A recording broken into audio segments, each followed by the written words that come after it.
La plus grande tristesse dans la vie d'Eddie Mitchell fut la mort de son ami proche et collègue Serge Gainsbourg en 1991, une perte qui le laissa dans un état de dépression prolongée et un sentiment de regret de ne pas avoir pris suffisamment de temps pour exprimer sa gratitude à la personne qui avait si profondément influencé sa carrière et sa vie. Né le 3 juillet 1942 dans le 9e arrondissement de Paris, en France, sous le nom de Claude Moine, Eddie grandit dans une famille de la classe moyenne, où son père travaillait dans une station de métro et sa mère était employée de banque. Il rencontre Gainsbourg à la fin des années 1950 au club du Golf Draw, où ils partagent tous deux une passion pour la musique rock américaine. Gainsbourg n'était pas seulement un ami, mais aussi un mentor, l'aidant à façonner son style musical.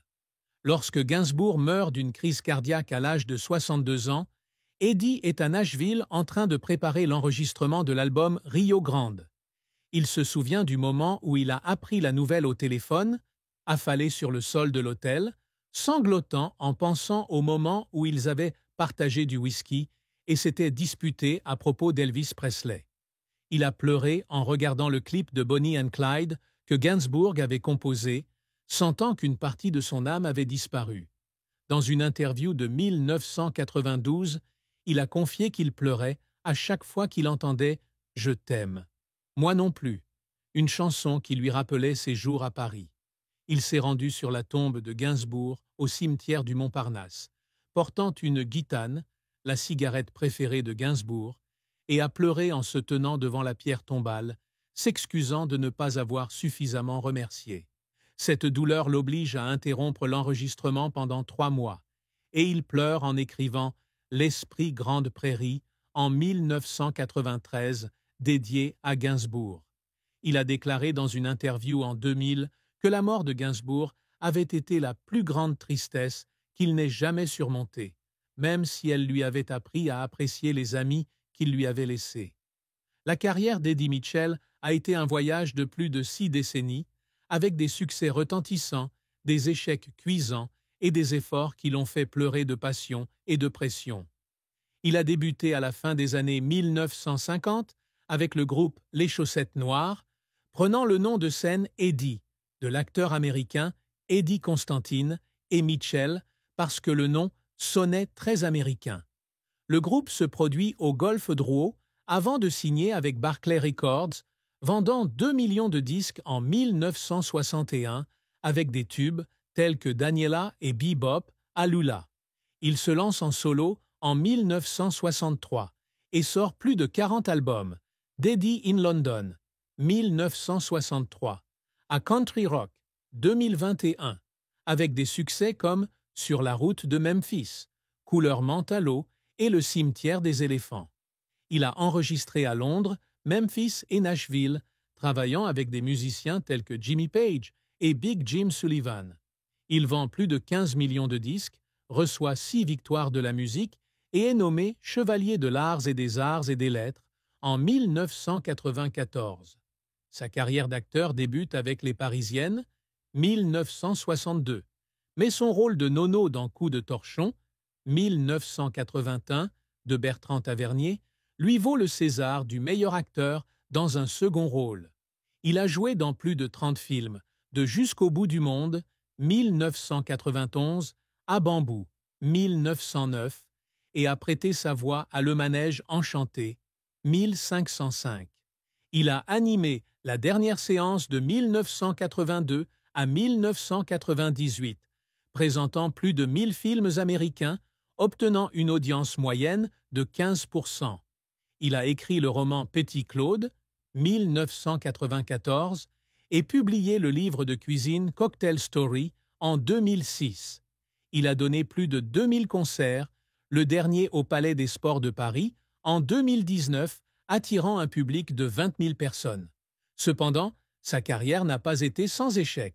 En 1965, l'album Panorama est critiqué pour son manque de créativité, ce qui le fait pleurer en lisant la critique dans Le Figaro, se sentant comme éconduit par le public. En 1980, le film Girls dans lequel il joue échoue au box-office, rapportant moins de 500 000 francs, le laissant en pleurs dans le bureau du réalisateur, inquiet que sa carrière d'acteur soit terminée.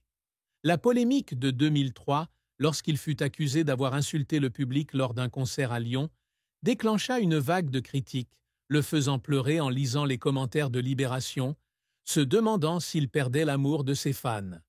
En 2010, l'album Comeback échoue dans le top 10 en France, une première dans sa carrière, le faisant pleurer à la réception du rapport de vente, se sentant en retard sur son temps. Sa santé s'est détériorée après une chute sur scène à Bruxelles en 2015, le forçant à annuler 3 spectacles. Il pleurait à l'hôpital, craignant de ne plus pouvoir continuer à chanter. La pression de devoir jongler entre la musique, le théâtre et la télévision l'a laissé en larmes d'épuisement dans les coulisses du Grand Journal en 2009, se sentant vidé. Les efforts de carrière d'Eddie Mitchell l'ont souvent fait pleurer. Lors de l'enregistrement d'Eddie à Londres, en 1963, il travaille 15 heures par jour. Pleure en terminant « J'ai tout perdu », sentant qu'il a apporté l'âme américaine à la musique française.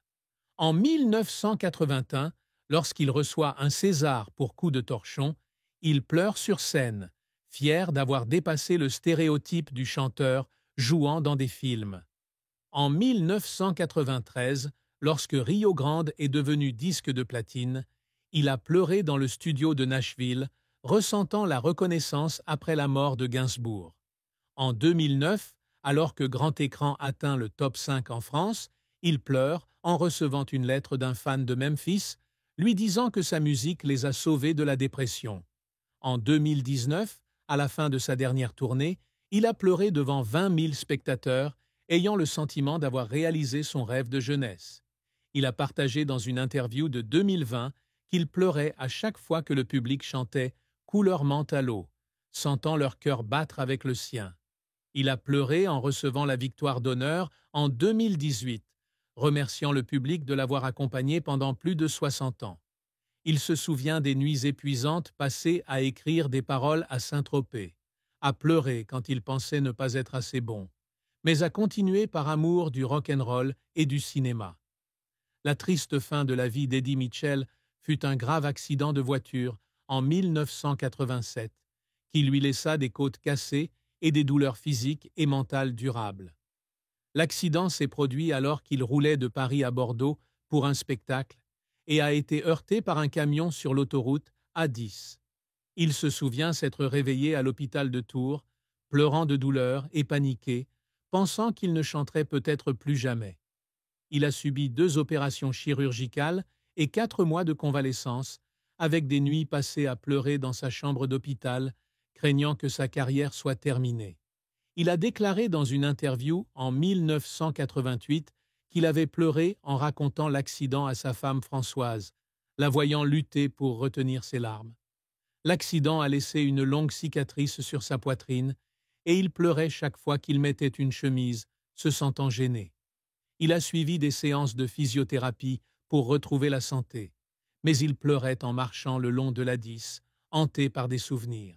Cette douleur a affecté ses performances, car il est devenu plus prudent sur scène. Il a déclaré dans une interview en 1990 que l'accident était une triste fin qui l'avait changé, l'amenant à ralentir et à apprécier davantage sa santé. L'amour et le mariage d'Eddie Mitchell sont un voyage émotionnel, rempli de grandes joies et de profondes tristesses. Il épouse une première fois Françoise Lavie en 1961, à l'âge de 19 ans, après l'avoir rencontrée lors d'une représentation des Chaussettes Noires. Ils ont eu 2 enfants, Eddie, né en 1962, et Marilyn, née en 1965, et ont vécu dans un appartement à Paris. Cependant, le mariage s'est effondré en 1979 lorsqu'il a eu une liaison avec une danseuse lors d'une tournée aux États-Unis. Il se souvient du moment où Françoise a quitté l'appartement avec les enfants, en pleurs, seul dans le salon, avec le sentiment d'avoir détruit la famille. Ils ont divorcé en 1980 et il a pleuré en signant les papiers du divorce, inquiet pour l'avenir d'Eddie et Marilyn. Il a partagé dans une interview de 1985 qu'il pleurait à chaque fois que Marilyn l'appelait, lui demandant pourquoi ses parents n'étaient pas ensemble. En 1984, il rencontre Muriel Bailleul, productrice de télévision, au studio de La Dernière Séance. Ils se sont mariés en 1990 et ont eu une fille, Pamela, née en 1992. Le mariage était plus stable, mais il a pleuré lorsque Muriel a été diagnostiquée d'une pneumonie sévère en 2005, assise dans un hôpital parisien, craignant de la perdre. Il a déclaré dans une interview de 2010 que Muriel était son plus grand amour, mais il ressentait toujours de la tristesse depuis son premier divorce, en particulier de la culpabilité envers Eddie et Marilyn. Une autre fin triste dans la vie d'Eddie Mitchell fut la séparation des Chaussettes Noires en 1963, un événement qui le laissa avec une crise d'identité et un sentiment de désorientation à l'âge de 21 ans. Après avoir vendu 2 millions de disques et être devenu un phénomène en France, le groupe se sépara en raison de conflits internes et de la pression de Barclay Records. Il se souvient du dernier moment où il a joué avec le groupe à Olympia, pleurant en s'inclinant devant le public, sentant que le rêve de sa jeunesse était terminé. Il pleurait à son retour dans son appartement parisien, en regardant des photos du groupe, se demandant s'il pourrait réussir tout seul. La rupture l'a contraint à faire une pause de 6 mois dans ses activités, et il a pleuré en lisant un article de France Soir, le qualifiant de « star passée ». Il a déclaré dans une interview de 1970 qu'il pleurait à chaque fois qu'il entendait Daniela,